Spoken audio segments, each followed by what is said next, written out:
Investir malin, une émission présentée par Alexandre Brunet et Gaëtan Lefebvre, cofondateurs du site construire-sa-retraite.com. Bonjour à toutes et à tous, investisseurs malins. Voici l'heure de votre rendez-vous mensuel consacré aux investissements sous toutes leurs formes.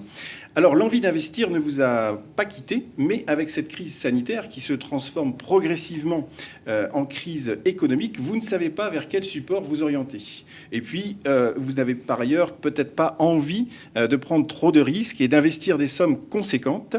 Alors, sachez que vous pouvez accéder à un support immobilier qui peut être tout à fait rentable et qui reste pour autant abordable. Alors, vous vous demandez sans doute quel est ce support ? Eh bien, cette fois, il s'agit bien des parkings et des garages. Et pour ça, nous avons le plaisir d'accueillir Monsieur Parking en France, Julien Bédoué, fondateur du site parkinggarage.fr, un site spécialisé dans l'accompagnement et le coaching dans l'investissement parking et garage. Vous l'avez compris. Julien Bédoué, bonjour, merci d'avoir accepté notre invitation. Alors, avant toute chose, pouvez-vous nous expliquer quels sont les avantages à investir dans les parkings et les garages ? Alors déjà, bonjour et merci pour votre invitation que j'accepte avec plaisir. Alors, comme vous l'avez dit, en plus de que ce soit une modique somme d'investissement et puis que ce soit dans les temps de crise, les parkings reviennent à la mode.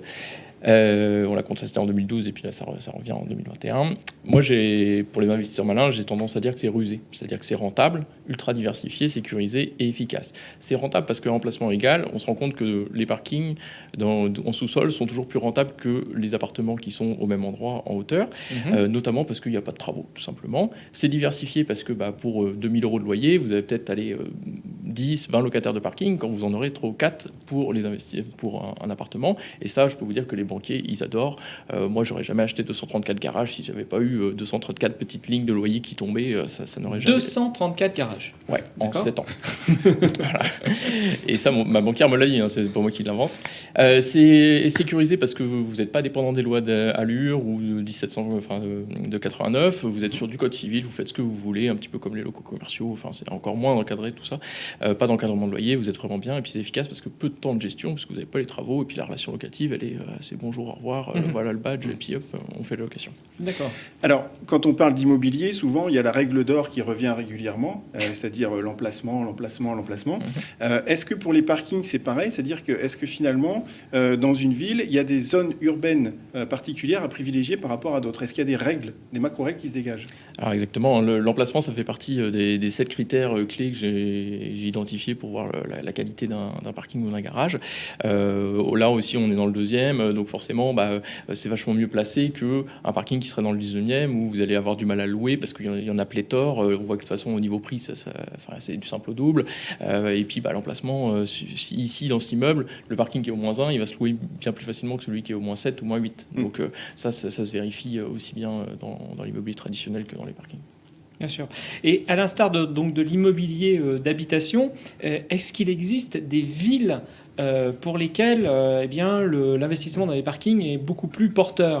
Alors oui, je vais vous donner 2 exemples de villes dans lesquelles j'ai vécu. Alors demain, c'est l'émeute. On va parler de Saint-Étienne et d'Angers, d'accord. Saint-Étienne, j'ai vécu pendant 4 ans. C'est une ville qui a perdu 25% de sa population en 60 ans. Ouais. Donc forcément, vous doutez bien que sur l'immobilier d'habitation, on a 1 000 € le mètre carré. Et puis sur le parking, c'est corrélé l'un dans l'autre. Donc vous investir à Saint-Étienne, ça va être vachement plus rentable que Paris ou Angers. Angers, il y a une bonne dynamique, on est dans le Grand Ouest. Alors on n'est pas au Sable d'Olonne, mais bon, voilà, ça reste vachement plus porteur. Donc vous aurez plus de rendement à Saint-Étienne que dans une ville qui est dynamique. Ça, c'est assez logique.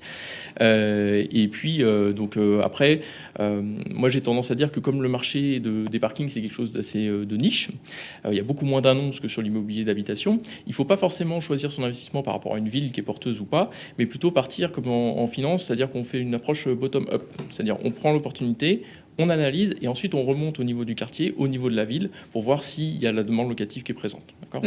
On fait d'abord sa recherche et dans une zone très large et ensuite on analyse point par point. C'est ce que j'allais vous lire parce que vous dites sur Saint-Étienne, effectivement, ça peut être intéressant, mais il faut quand même avoir des locataires. Parce que pas de locataire, pas de rendement. Il manque quelque chose dans l'équation là.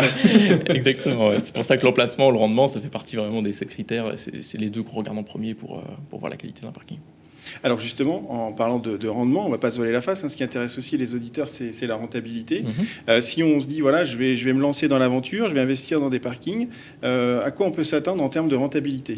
Alors ici sur Paris, clairement, on va être en aide de charges et de taxes foncières, on va être autour de 3-4%. Donc, ce qui est déjà pas mal par rapport à l'immobilier traditionnel. Si voilà, on est un investisseur fortuné, on peut se permettre d'avoir ça parce que on n'aura pas l'autofinancement, mais bon, si on a déjà du patrimoine, c'est intéressant pour diversifier.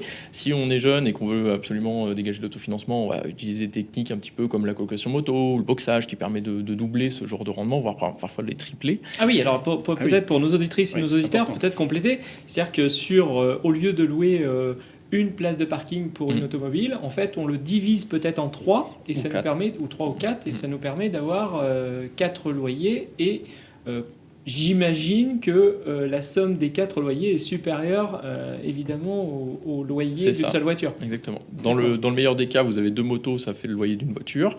Voire dans des emplacements un petit peu plus sympas, comme la rue de la Paix ou quoi, vous avez 3 motos, ça fait l'emplacement d'une voiture, et puis vous rajoutez la 4e, ou voire une 5e si la place est proportionnée comme il faut.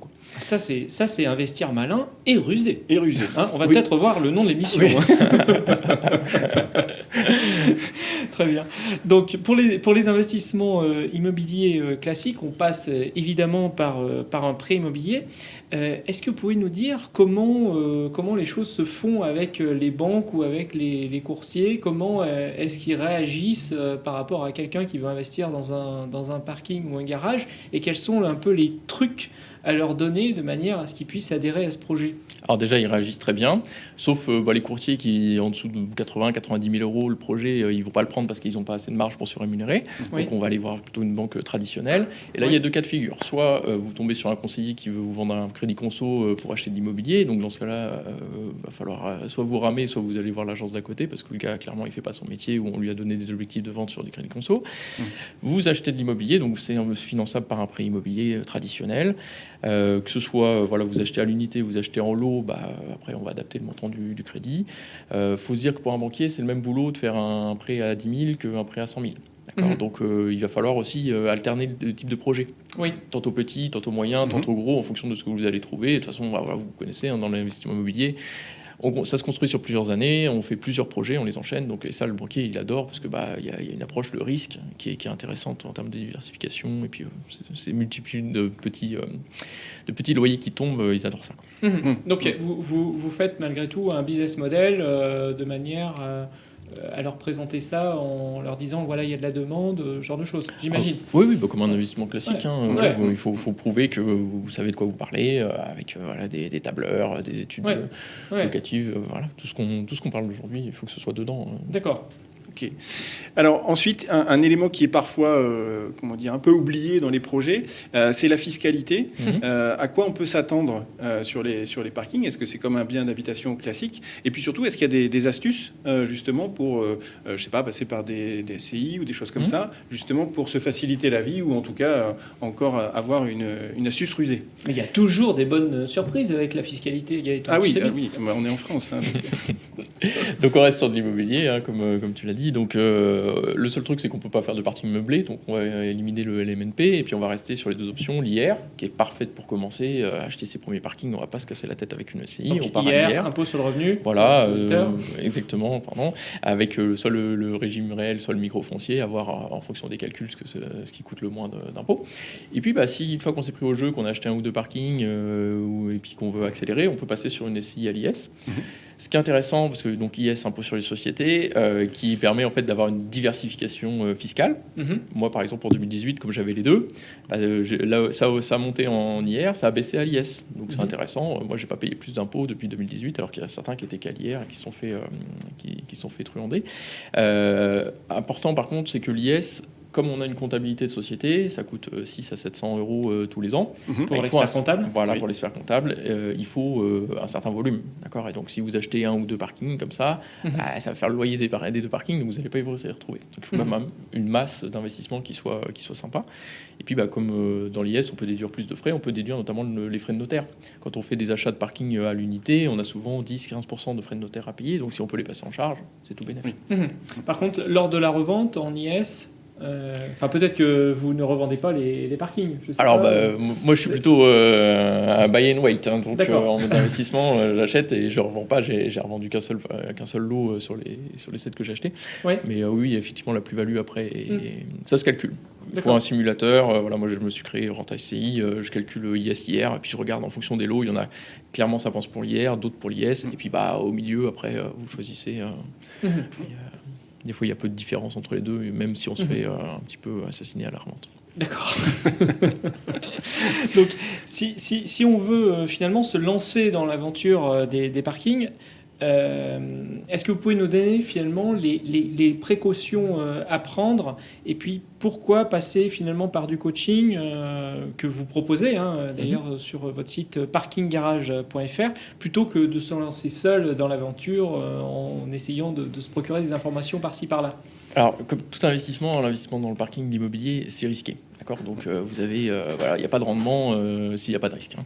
Donc l'idée c'est de réduire ces risques au maximum en se formant, soit tout seul en faisant des visites ou en lisant tout ce qu'il y a disponible sur Internet. Et puis si on va aller plus vite, on peut évidemment faire appel à mes formations ou mes services. Je voulais juste raconter deux histoires. Là, j'ai Jérémy que j'ai rencontré à Nantes. Je faisais une conf et tout il y a 2-3 ans. Et puis on est resté en contact. Il n'a jamais voulu acheter des formations. Et là, le dernier mail qu'il m'a envoyé, c'était un petit peu coton parce qu'il a acheté une place de parking. Il y a 6 mois, il me demandait, j'arrive pas à la louer, c'est quoi les sites, les machins, tout ça. Donc je l'ai dépatouillé comme je pouvais, mais il n'arrive toujours pas à la louer, quoi. Donc il a fait un mauvais investissement. Et là, il en est rendu à essayer de poursuivre un acheteur qu'il a trouvé pour se débarrasser de sa place. Donc, vous imaginez, vous vous débrouillez tout seul, vous achetez de l'immobilier avec un bien où ça va pas, ça marche aussi pour les parkings. Vous pouvez vous planter. Et puis à l'inverse, les gens qui me font confiance, ils ont des résultats plus rapidement, tout simplement. Et puis ils multiplient les opportunités, ils ont plus de rendement.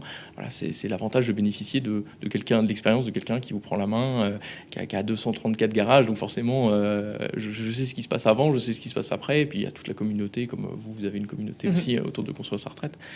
Ça vous rend plus intelligent et plus affûté en tant qu'investisseur. Et puis on peut très rapidement, il ne faut pas se le cacher, contracter le virus de l'investissement, parce que si c'est quelque chose qui marche bien, eh bien on a envie d'en faire d'autres de manière à faire grossir l'activité. Ça c'est vécu. C'est vécu. Et puis, on le rappelle souvent aussi, le fait que c'est des choses qui ne se voient pas à l'école. Effectivement. Et donc, il faut essayer de profiter de l'expérience des personnes qui passent par ces succès ou ces soucis, en tout cas, en tirer profit. Ça, c'est clair. Il faut partager les deux, les succès comme les soucis, parce qu'il y en a... il y a les deux. Il y a les deux. Alors, donc maintenant, si on passe à la question du mois qui est d'Isabelle de Houdan. Donc là, avec... dans les Yvelines. Dans les Yvelines. Donc, avec toutes ces normes de dépollution là, qui apparaissent, et puis on sent quand même une volonté assez générale des grandes villes de pousser les véhicules en dehors des agglomérations. Par rapport à ça, quel est l'avenir des parkings? Est-ce que finalement investir dans les parkings, c'est toujours une bonne affaire par rapport à cette tendance? C'est une bonne question. Je n'ai pas de boule de cristal, donc je ne vais pas pouvoir répondre très précisément à Isabelle. Je peux juste lui donner une approche de gestion de patrimoine, on va dire assez traditionnelle, où en fonction des scénarios qu'elle peut imaginer, que ce soit la voiture autonome, certaines politiques publiques, eh bien, soit les parkings vont disparaître, mais moi ça me paraît plus probable, mais ça paraît plus juste de dire qu'il y a de la demande qui va se déplacer. Elle va peut-être, en fonction des scénarios que Isabelle imagine, elle peut se dire, tiens, si se produit ça, peut-être que dans tel quartier ça va monter et dans tel autre ça va descendre. Et donc dans ce cadre-là, d'essayer d'investir là où elle sent que ça va monter. Mais dans tous les cas, on met jamais tout dans l'immobilier, on met jamais tout dans les parkings, dans son patrimoine, on diversifie. Et dans cette optique de diversification, il y a la problématique de stationnement. C'est celle à laquelle elle fait référence, Isabelle. Mais il ne faut pas oublier qu'il y a aussi des garages. Et dans les garages, on peut mettre autre chose qu'une voiture, on peut mettre des meubles. Et là, on passe sur un besoin de stockage. Et moi, je suis bien plus à l'aise, effectivement, avec d'avoir la réponse aux deux besoins via des parkings et des garages. Comme ça, c'est beaucoup plus toujours avoir un plan B. Exactement. Et là, ce marché-là, il est en plein boom, le stockage. Regardez ce qui se passe en pub et ailleurs. Un grand merci, Julien Bédoué, le monsieur parking en France. Nous rappelons à nos auditeurs que vous êtes fondateur du site parkinggarage.fr, site spécialisé dans l'accompagnement et le coaching d'investissement dans les parkings et les garages. Quant à nous, nous vous donnons rendez-vous le mois prochain pour découvrir un nouveau thème. En attendant, vous pouvez nous retrouver sur le site construire-sa-retraite.com, dans lequel vous pourrez découvrir plein d'autres investissements malins et peut-être même rusé, Gaëtan. N'oubliez pas, demain se décide aujourd'hui. Ne passez pas à côté des bonnes occasions en suivant les bons conseils de nos invités. Merci Julien. Merci à vous. Investir malin, une émission présentée par Alexandre Brunet et Gaëtan Lefebvre, cofondateurs du site construire-sa-retraite.com.